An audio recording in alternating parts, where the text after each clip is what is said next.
জীবনে যদি এস্টাবলিশ হতে পারো, যদি ক্যারিয়ারকে একটা ভালো পর্যায়ে নিয়ে যেতে পারো, এই বাস্তবিক জীবনে তুমি তিনটা জিনিসের সাক্ষাৎ পাবা। কয়টা জিনিসের সাক্ষাৎ পাবা?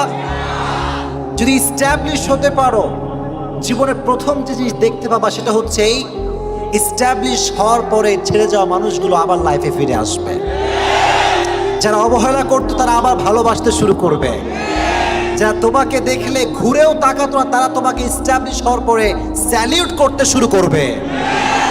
তবে এটা এস্টাবলিশ হওয়ার পরে, এস্টাবলিশ হওয়ার আগে না। আর সবচেয়ে বড় কথা হচ্ছে, যখন লাইফে এস্টাবলিশ হবা, দেখবা যে এলাকার মানুষ যারা আজীবন ক্রিটিসাইজ করতো তোমাকে যে তো অকর্মা, এর দ্বারা কিছু হবে না, সেও বলবে বাবা তুমি আমাকে চিনতে পেরেছো, আমি না তোমার আঙ্কেল, আমি না তোমার আন্টি, তোমার এক্স গার্লফ্রেন্ড যার সঙ্গে হারাম রিলেশন ছিল, তুমি আমাকে বিয়ে করবো না? জান বলো বলো বলো বলো বলো। নাউজুবিল্লাহ পড়লেন না? যুবক শোনো, যখন এস্টাবলিশ হবা লাইফে, তখন সবাই তোমার লাইফে ফিরে আসবে তোমাকে ভালোবাসতে। কাউকে ফিরাই দিবা না, কারোর সঙ্গে খারাপ ব্যবহার করবা না, সবাইকে ভালোবাসা দিয়ে বরণ করবা ইনশাআল্লাহ। সিলমান কতাক ওয়া আহসিন ইলা মান আসাআ ইলাইক ওয়াফু আম্মান যালামাক। রাসূল কারীম সাল্লাল্লাহু আলাইহি ওয়াসাল্লাম বলেছেন যে তোমার সঙ্গে সম্পর্ক ভেঙে দেয়, তার সঙ্গে তুমি সম্পর্ক জোড়া লাগাও। যে তোমার হক নষ্ট করে, তার হক তুমি আদায় করো। আর যে তোমার সঙ্গে জুলুম করে, তাকে তুমি আল্লাহর জন্য মাফ করে দাও। এটাই হচ্ছে ইসলাম। সুবহানাল্লাহ। এজন্য don't take revenge, don't take, আপনার মানুষ ডোন্ট টেক প্রতিশোধ ইসলাম নয়, ক্ষমার নাম হচ্ছে ইসলাম। ঠিক কিনা বলেন? তাহলে যদি সফল হতে পারো, ছেড়ে যাওয়া মানুষগুলো আবার ফিরে আসবে। অবহেলা কাউকে করা যাবে নাম্বার ওয়ান। নাম্বার টু, জীবনে যদি এস্টাবলিশ হতে পারো, ক্যারিয়ারে ভালো কিছু করতে পারো, নিজের জীবনের সমস্ত অসম্ভব স্বপ্নগুলোকে সম্ভব করতে পারবা। শখের একটা আইফোন কিনতে মনে চায়, কিনতে পারবা। একটা R15 কিনতে মনে চায়, কিনতে পারবা। বাবার ধারের যেই বোঝা, এটাকে হালকা করতে পারবা। মায়ের স্বপ্ন পূরণ করতে পারবা। চাইলে একটা সুন্দর মসজিদ বাংলার জমিনে তুমি কায়েম করতে পারবা। টাকা হলে everything is possible in this world. টাকা থাকলে যে কোনো অসম্ভব স্বপ্ন সম্ভব হয়ে যায়। ঠিক না বলেন? এই জন্য আজ থেকে কারো পিছনে না ছুটে আমরা ক্যারিয়ারকে সুন্দর করব। রাজি আছেন তো ইনশাআল্লাহ? আচ্ছা, লাস্ট, এটা হচ্ছে লাস্ট কথা। রাগ করছেন আপনারা? কথা কি বোঝা যায়? যুবক, জীবনে যদি এস্টাবলিশ হতে পারো, পছন্দের মেয়েকে বিয়ে করতে পারবা। তোমরা খুবই মরা, আওয়াজ টাওয়াজ কিছু নাই, জোরে বলতে হবে ভাই, ঠিক কিনা? কারণ আজকালকার সময়ে আব্বাজান যারা এসেছেন, মায়েরা যারা আমার পর্দার আলের ডানে বামে আছেন, বেশিরভাগ ফ্যামিলি, বেশিরভাগ মেয়েরা আজকাল চরিত্রবান ছেলে কম খোঁজে, টাকাওয়ালা যুবক বেশি খোঁজে। ये पैसे का खेल है या किसका खेल है मेरे दोस्त? पैसे का खेल है। আর সত্য কথা হচ্ছে এই ভাই, সেদিন আমি মুফতি তারিক মাসউদের একটা বয়ান শুনছিলাম। উনি পাকিস্তানের একজন মানুষ। ভাষা কি বাংলা না উর্দু? কথা কয় না, বাংলা না উর্দু? এটা আমি কোট করছি, মুরব্বীরাও শুনবেন, মায়েরা বোনেরাও শুনবেন, বুঝবেন, দেখি বুঝেন কিনা। उन्हीं बोलन जे आजकल की कुछ लड़कियां ऐसे होती है जो अखलाक वाले लड़कों के पीछे कम भागती है, पैसे वाले लड़कों के पीछे ज्यादा भागती है। उन्होंने एक एग्जाम्पल दिया कि एक लड़का ने एक लड़की से हलाल तरीके से प्रपोज किया कि मैं तुमसे शादी करना चाहता हूँ, लेकिन मेरे पास मेरे दोस्त वसीम की तरह बहुत बड़ा बंगलो तो नहीं है, लेकिन छोटा सा घर है जहाँ मैं तुम्हें बसा सकता हूँ। और मेरे पास मेरे दोस्त वसीम की तरह बहुत बड़ा BMW कार तो नहीं है, लेकिन छोटा सा साइकिल है जहां मैं तुम्हें चढ़ा सकता हूं। क्या आप मुझसे शादी करोगे? तो उस लड़की ने कही, क्या कही? उसने कहा कि मुझे तुमसे कुछ भी नहीं चाहिए, मुझे बस तेरे फ्रेंड वसीम का नंबर दे दे। কথা কি বুঝে গেছে ভাই? তার মানে কিছু কিছু মেয়ে বাংলাদেশে আছে, এরা চরিত্র চাই কম, টাকা চাই বেশি। এই সমস্ত মেয়েগুলোকে হেদায়াত দান করুন, পড়া আমিন। তবে প্রকৃতপক্ষের যে নারী, প্রকৃতপক্ষের নারী যে হবে, চরিত্রবান নারী যে হবে, সে পুরুষের টাকায় নয়, পুরুষের সৎ চরিত্র এবং আল্লাহ ভীরু দেখে আটকে যাবে, ঠিক কিনা? আর প্রকৃতপক্ষের পুরুষ কখনো শুধুমাত্র একজন নারীর সৌন্দর্য দেখে আটকায় না, প্রকৃতপক্ষের পুরুষ আটকায় সেখানে যেখানে সে তার মানসিক প্রশান্তি খুঁজে পায়। এজন্য আজ থেকে টাকা মেইন ফ্যাক্ট না, চরিত্র মেইন ফ্যাক্ট। কি মেইন ফ্যাক্ট ভাই আমার? চরিত্র আছে যেখানে আমরা আছি, চরিত্র নাই যেখানে আমরা নাই। আর জীবনে সফলতার চূড়ান্ত পর্যায়ে পৌঁছাবার পরেও অহংকার করা যাবে, বিনয়ী থাকবা। মান তাওয়াদা লিল্লাহি রাফাআহু আল্লাহ। যে ব্যক্তি আল্লাহর জন্য নিজেকে ছোট করে রাখতে চায়, বিনয়ের সঙ্গে থাকতে চায়, আল্লাহ তার সম্মানটা আকাশচুম্বী করে দেয়। সুবহানাল্লাহ পড়ে। আল্লাহ প্রত্যেকটা যুবককে সমস্ত ফিতনার থেকে হেফাজত করে ক্যারিয়ার এস্টাবলিশ হওয়ার তৌফিক দান করুক, পড়া আমিন। আর একটা কথা মনে পড়ছে, বলে দিব সবাইকে। ভাই কথা বলেন না কেন? আপনার বলবো, ক্যারিয়ারে এস্টাবলিশ হওয়া মানে সরকারি চাকরি পাওয়া না। কথা ঠিক আছে না ভাই আমার? এই মানে বুঝলাম না ব্যাপারটা। আসলে ভাই কিছু কিছু বাবা মনে করে ফ্রিল্যান্সার বাংলাদেশে নাই, কথা কয় না, আসনা নাই। কি যে দুঃখ ভাই, একজন ফ্রিল্যান্সার মাসে 3 থেকে 4 লাখ টাকাও কামায়, এরকম ফ্রিল্যান্সার বাংলাদেশে আছে।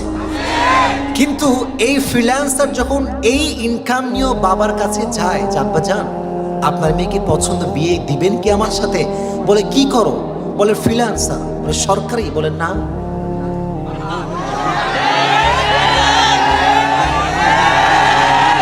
আচ্ছা, আরেকজন আসছে দেখতে মুরব্বী, দেখতে কি ভাই? দাড়ি আছে তবে সব সাদা, চুল নাই তবে টাকলা। বলছে আপনার বেতন কত? বলে 15,000। বলে কি এটা কি সরকারি? বলে সরকারি। আসেন আসেন আসেন আসেন আসেন। আল্লাহ এই সমস্ত ফিতনার থেকে বাংলাদেশের মানুষকে হেফাজত করে, পড়া আমিন। আল্লাহ প্রত্যেকটা যুবককে ইসলামের জন্য কবুল করে নেক, পড়া আমিন। দেখো ভাই, আমি কথা খুব সিরিয়াস বলি, আমি সিরিয়াস কথার মানুষ, সত্য কথার মানুষ, বাস্তবমুখী মানুষ। আমি আবরারুল হক আসিফ। আমার কথা একটাই, যেই মেয়ের পেছনে ঘুরে ঘুরে তুমি ক্যারিয়ার নষ্ট করবা, আমার থেকে সোনার কলমে লিখে রাখো, ওই মেয়ের সঙ্গে তোমার বিয়ে হবে না, ওই বিয়ে করবে আরেকজন টাকলু চাচা। এর কারণ টাকা নাই যার, প্রিয় মানুষ হবে না। This is the Nature of Bangladesh. বাংলাদেশে যে ছেলের টাকা আছে তার সব কিছু, এখন তার মাথায় চুল আছে কি নাই ডাজন্ট ম্যাটার।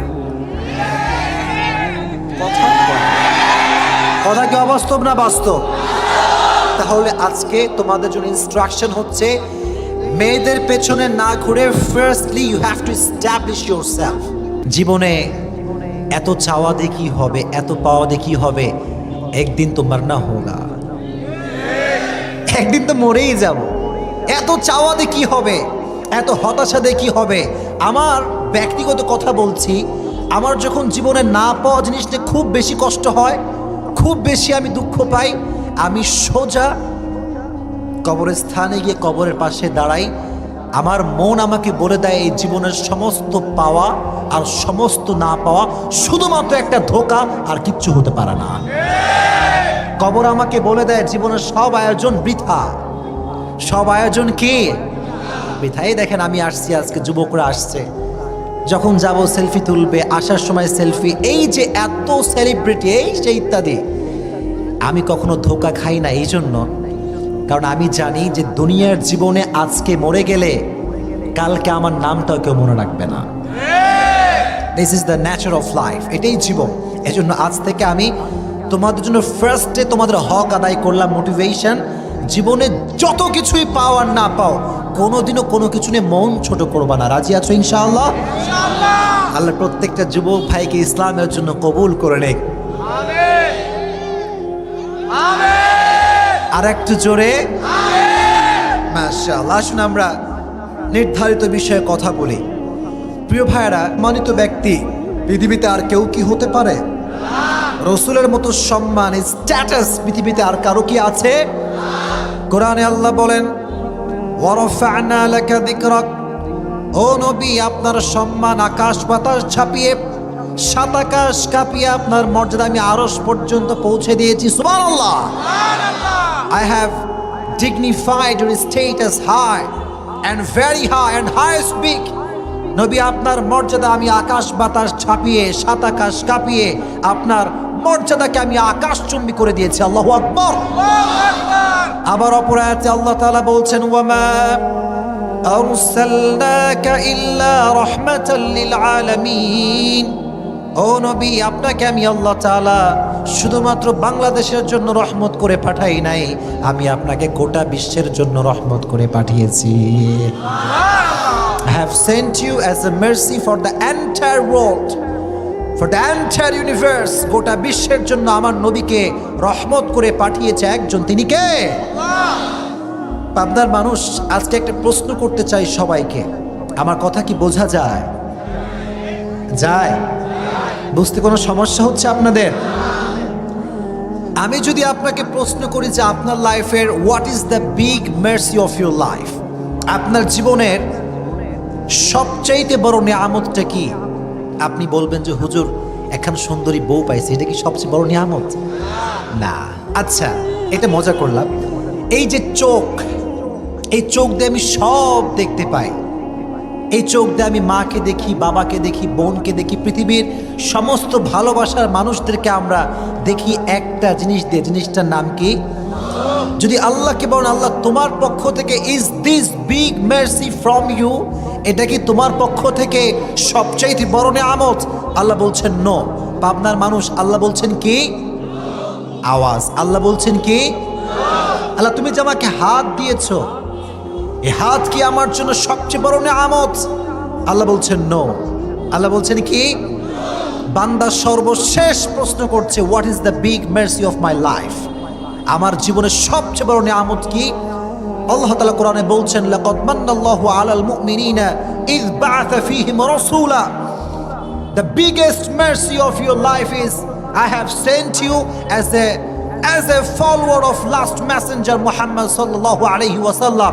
তোর জীবনের সবচেয়ে বড় নিয়ামত, আমি আল্লাহ তোকে সর্বশেষ নবীর উম্মত করে পাঠিয়েছি। এত আস্তে পড়লেন, মন খুলে পড়েন সুবহানাল্লাহ। আমাদের জীবনের সবচেয়ে বড় নিয়ামত হচ্ছে আমরা শেষ নবীর উম্মত। আল্লাহু আকবার। এটা কত বড় নিয়ামত!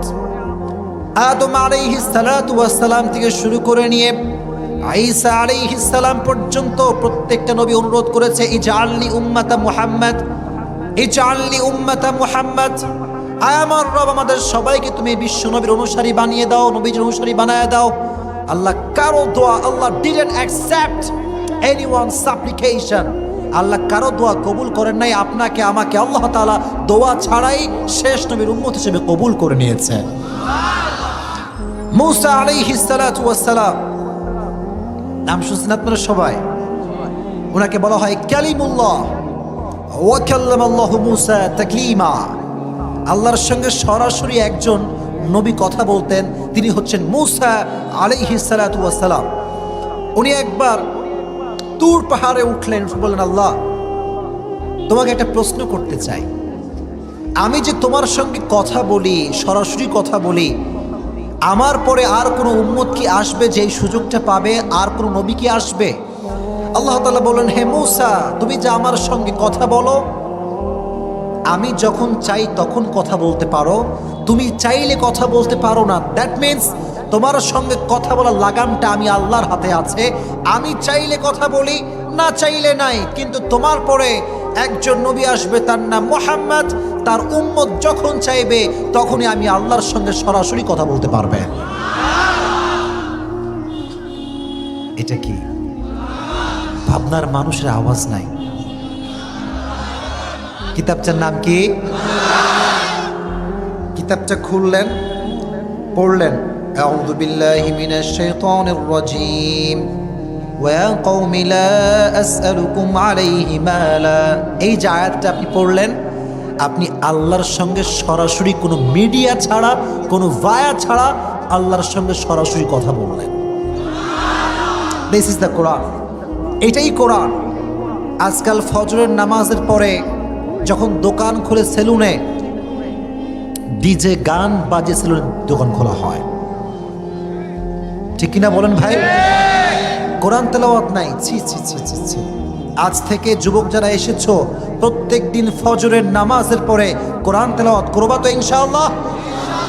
আল্লাহ আমাদের সবাইকে কোরআন বেশি বেশি পড়ার তৌফিক দান করুক। সকলেই পড়না আমিন। নবীজির স্ট্যাটাস, নবীজির মর্যাদা আমি কেমন করে ব্যাখ্যা করবো, এটা আমার কাছে কোনো ভাষা নেই, but I am trying my best to present the status of prophet Muhammad সাল্লাল্লাহু আলাইহি ওয়াসাল্লাম। চেষ্টা করছি। নবীজির চাচার নাম কি ছিল? পাবনার মানুষ আবু, কথা বলেন, চাচার নাম কি ছিল? আবু তালেব।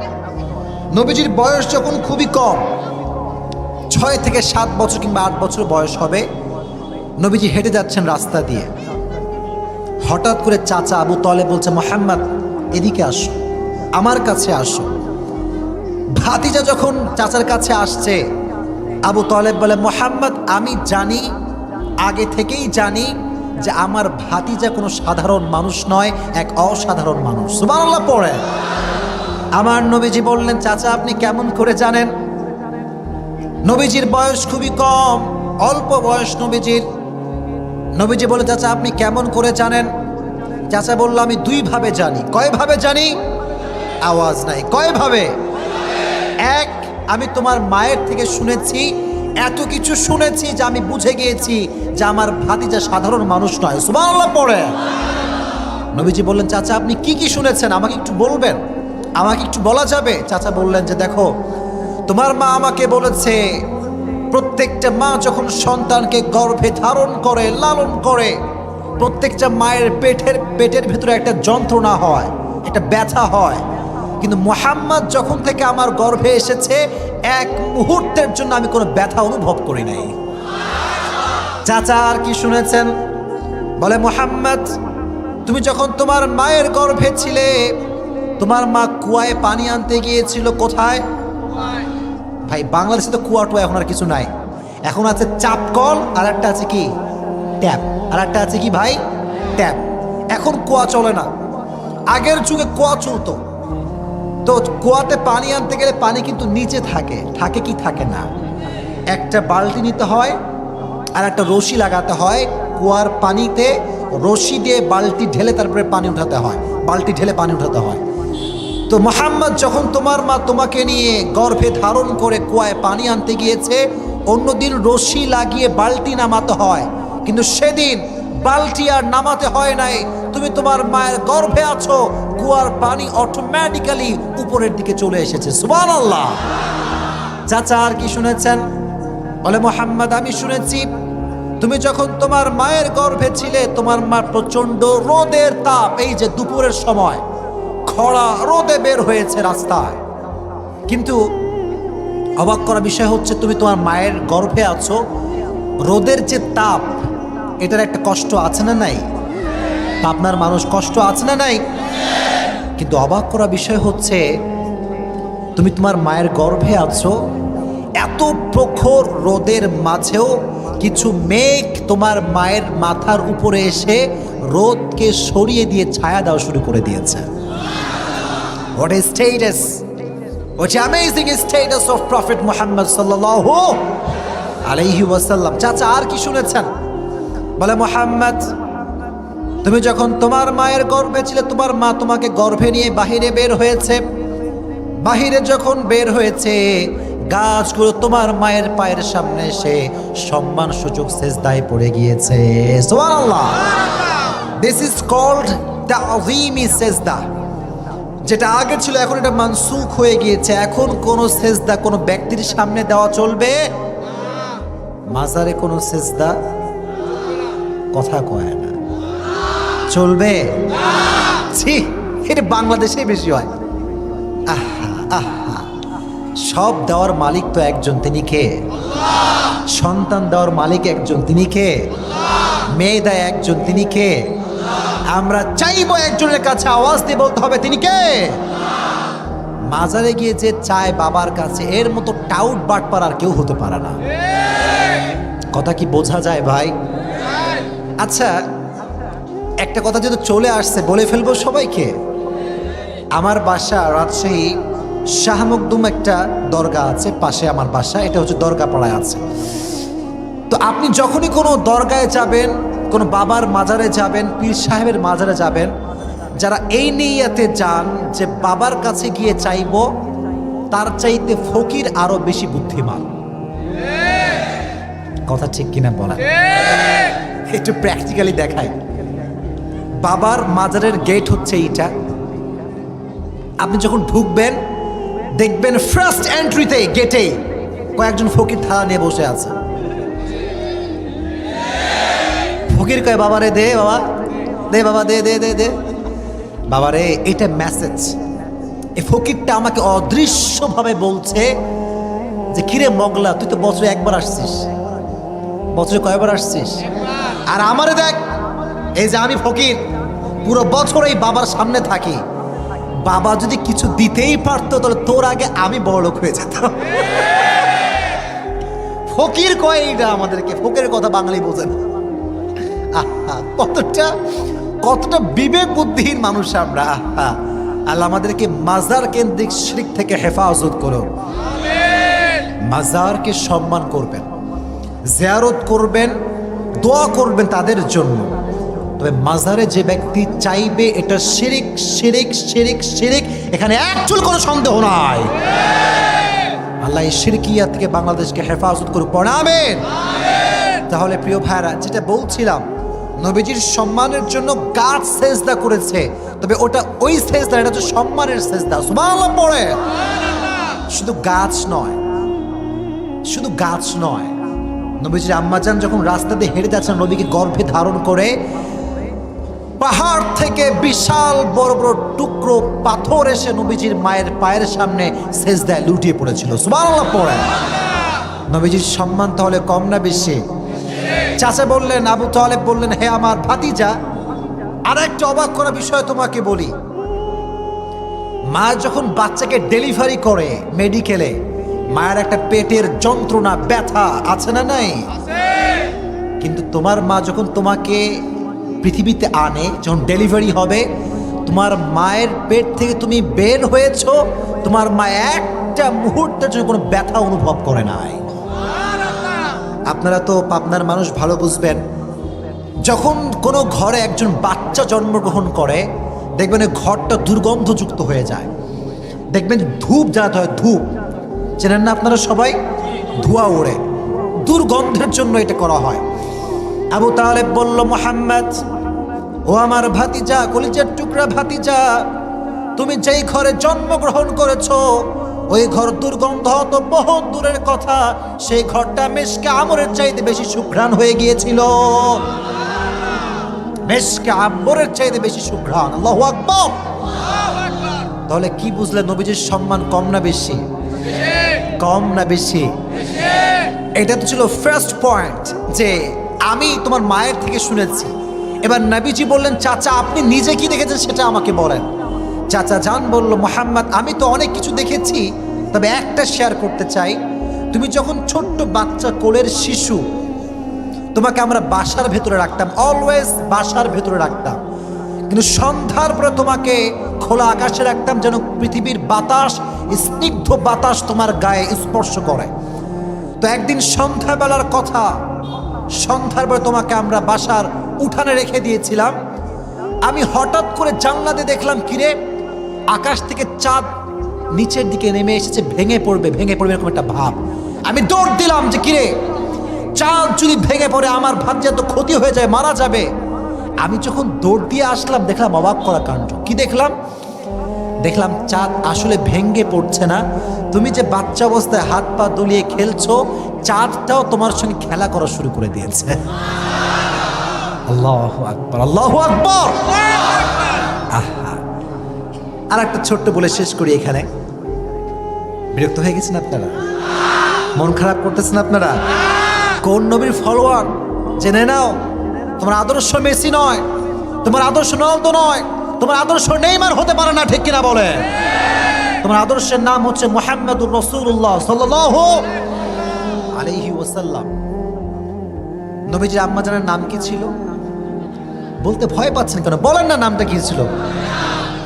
যখন জন্মগ্রহণ করছে, দেখেন আমি প্র্যাকটিক্যালি দেখাই, বাচ্চাকে আমরা এমনি কোলে নেই না? কেমনে নেই? এমনি নেই না? মা আমেনা নবীজির মুখের দিকে তাকায় বলতেছে, জীবনে তো অনেক বাচ্চা দেখলাম, আল্লাহ তাআলা অনেক শিশুকে দেখিয়েছেন, কিন্তু আমার সন্তান যে আমার গর্ভে থেকে আসছে এরকম সুন্দর বাচ্চা আমি পৃথিবীর কোথাও দেখি নাই। ইতিমধ্যেই নবীজির দুধ মাতার নাম কি ছিল? এই তো পাবনার মানুষ কত শক্তিশালী, নাম কি ছিল? হালিমাতুস সাদিয়া রাদিয়াল্লাহু তাআলা আনহা। উনি এসে বলছেন, আমেনা আপনি কি করেন?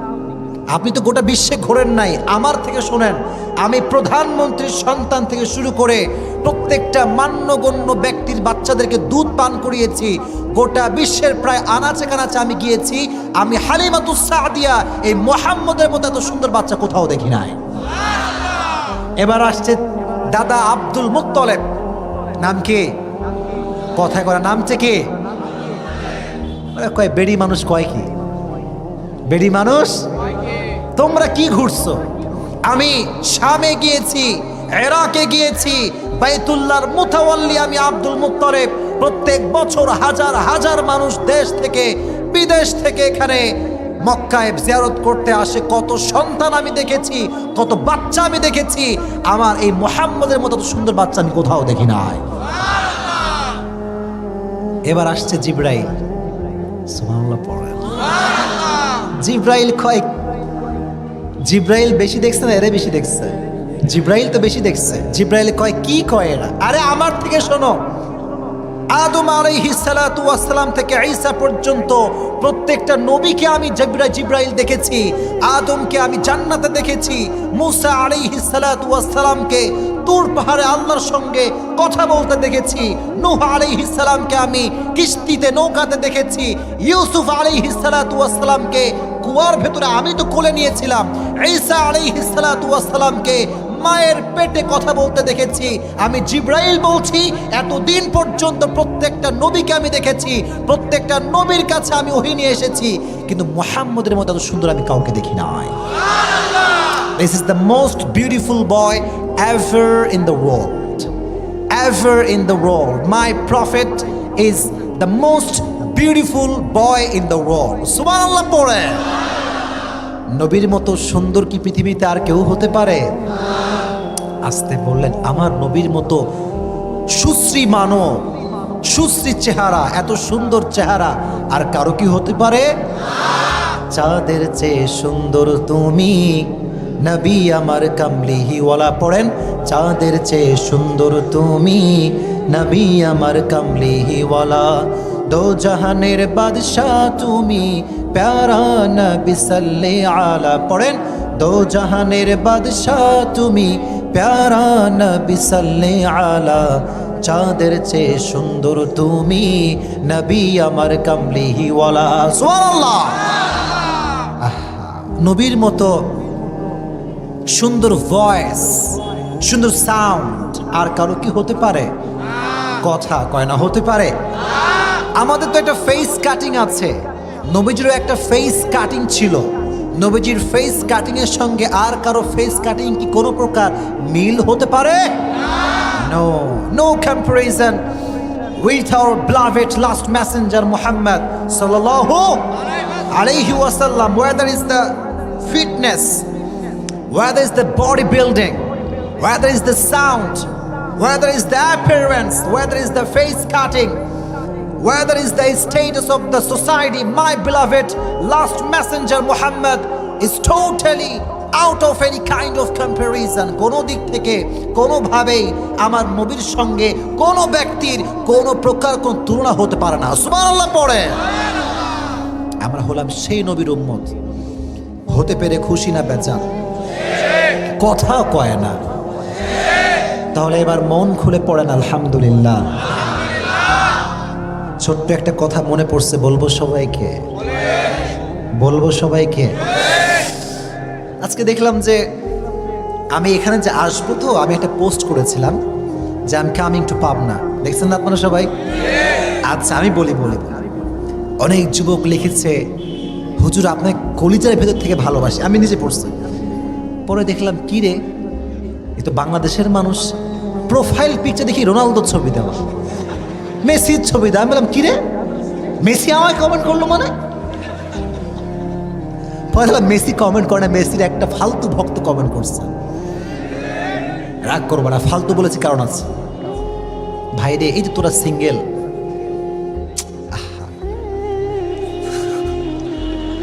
ভাই তোরা যদি যুবকরা বাবারা মেসির পেছনে, আমি নীলফামারীতে বলছিলাম না যে মেসির পেছনে না দৌড়ে যদি বউ খুঁজতি, 4টা বউ পাইতি, 4টা।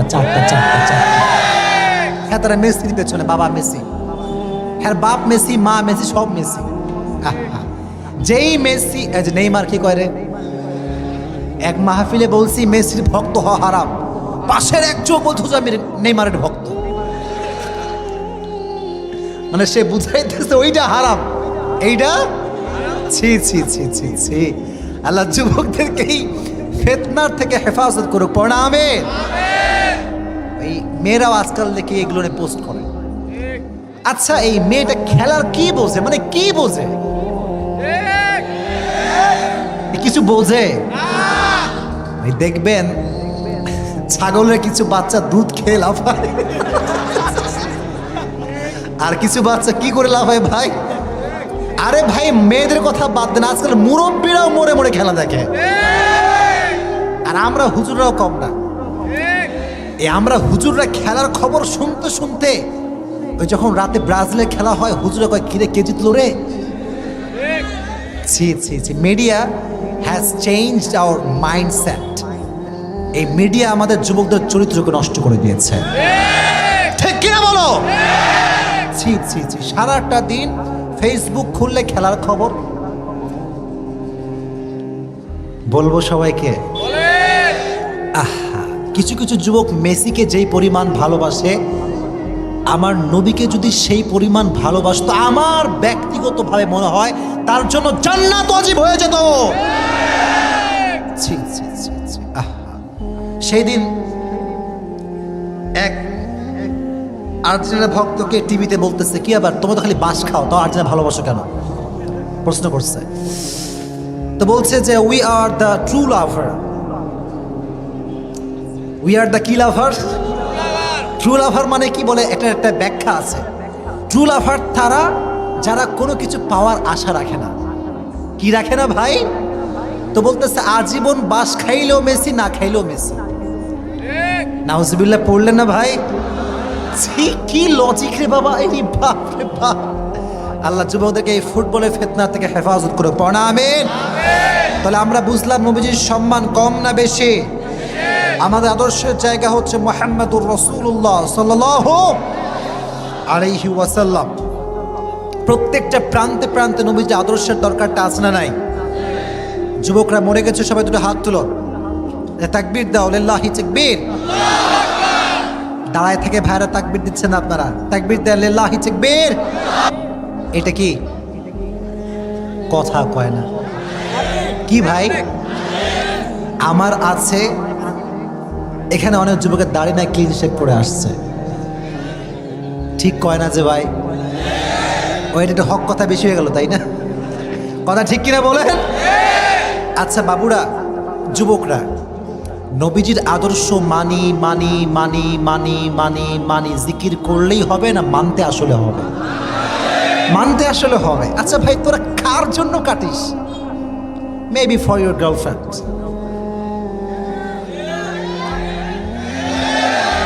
কার জন্য কাটে ভাই?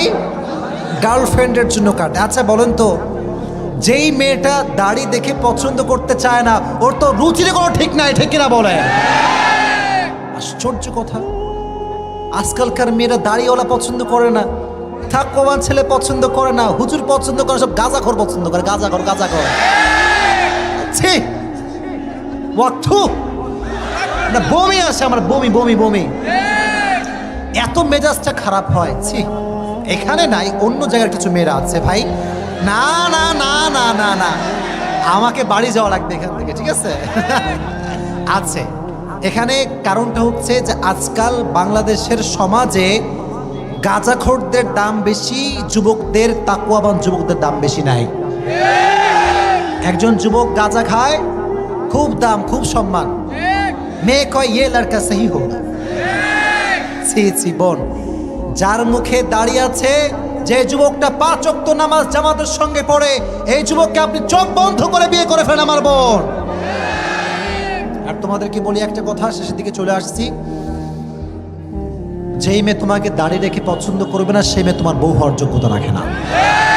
সেই মেয়ে তোমার বাড়ির সদস্য হওয়ার যোগ্যতা রাখে না।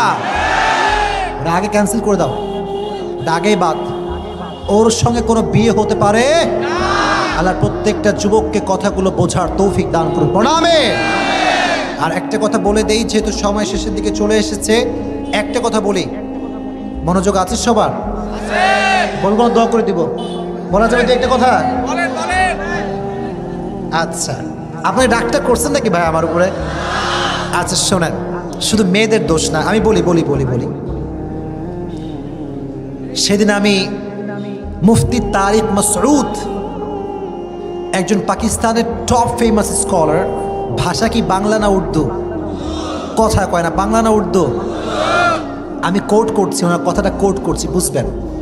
উনি বললেন, যদি ঠিক হয় ঠিক বলবেন, না চুপ থাকবেন। उन्हीं बोलने कुछ कुछ लड़कियां ऐसी होती है जो अखलाक वाले लड़कों के पीछे कम भागती है, पैसे वालों के पीछे ज्यादा भागती है। किसी लड़का ने किसी लड़के से हलाल तरीके से प्रपोज किया और कहा कि मैं आपसे शादी करना चाहता हूं, लेकिन मेरे पास बहुत बड़ा, मेरे दोस्त वसीम की तरह बंगलो तो नहीं है, लेकिन छोटा सा एक घर है जहां मैं आपको बसा सकता हूं, और मैं आपसे शादी करना चाहता हूँ, लेकिन मेरे पास मेरे दोस्त वसीम की तरह बहुत बड़ा BMW कार तो नहीं है, लेकिन छोटा सा साइकिल है जहाँ मैं आपको चढ़ा सकता हूँ। तो उस लड़का ने कहा उस लड़की से, आपको और क्या चाहिए आप बोलिए। तो उस लड़की ने कहा, मुझे कुछ भी नहीं चाहिए, मुझे बस तेरे फ्रेंड वसीम का नंबर चाहिए।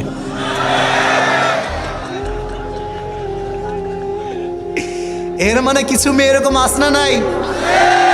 আমি বলবো বোন, কথা কিন্তু হক কথা, জানি একটু রাগ হবে বোনদের, আমি জানি রাগ করবে, এটা স্বাভাবিক। হক কথা বললে গায়ে একটু জ্বলবে, এটা স্বাভাবিক। বাট আমি বলতে চাই, যদি শুধু টাকা দেখে বিয়ে করেন, নবীর আদর্শ না দেখেন, ডিভোর্স পেপার রেডি রেখে বিয়ে করবেন, রেডি রেখে বিয়ে করবেন। মানে বিয়ে করবেন, 2 দিনের মাথায় ডিভোর্স কোর্টে যাওয়া লাগবে। আর নবীর আদর্শ যে রাখে, এই যুবক বিয়ে করবে ঠিক, কিন্তু তার তালাক কোনদিন হবে না, ঠিক কিনা বলে? আল্লাহ প্রত্যেকটা মাদেরকে, বোনদেরকে এটা বোঝার তৌফিক দান করুক, বলেন আমিন। এবার কিছু আব্বাজানও এসেছেন, কিংবা চায়ের দোকানে আমাকে শুনছেন আব্বাজানরা, আপনারা সরকারি টাকলা না দেখে